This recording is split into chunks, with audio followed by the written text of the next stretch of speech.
வணக்கம். நான் கடலூர் மாவட்டம் மாற்றுத்திறனாளி சங்கத்திலிருந்து பேசுறேன்.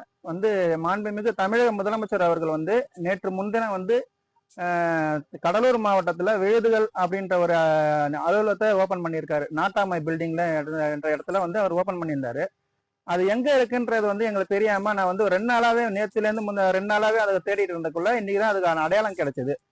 இந்த காட்டிட்டு இருக்காங்க இல்லையா, இந்த இடம் தான் அந்த நாட்டாமை பில்டிங்னு சொல்லிட்டு அதிகாரப்பூர்வ நாளிதழில் வெளியிட்டு இருக்காங்க. ஆனா அந்த இடத்துல பார்த்தா இந்த விழுதுகள்ன்ற ஒரு அலுவலகமும் இல்லை, அதுக்கான அடிச்சுவடு கூட இங்க எதுவுமே இல்லை.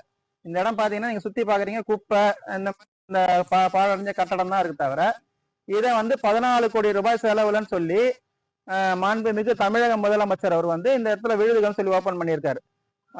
மிக சிறப்பா மாற்றுத்திறனாளிகளை ஏமாத்தி எங்க முதல் முறையா இந்த பட்ஜெட்ல மாற்றுத்திறனாளிகளுக்கு இந்த 4.5 வருஷத்துல அருமையான காது குத்து விழா நடத்தியிருக்காரு. அவருக்கு எங்களுடைய அமைப்பு சார்பாகவும் என்னுடைய தனிப்பட்ட முறையிலும் நன்றி கடந்த வணக்கங்களை தெரிவித்துக் கொள்கிறேன். நன்றி.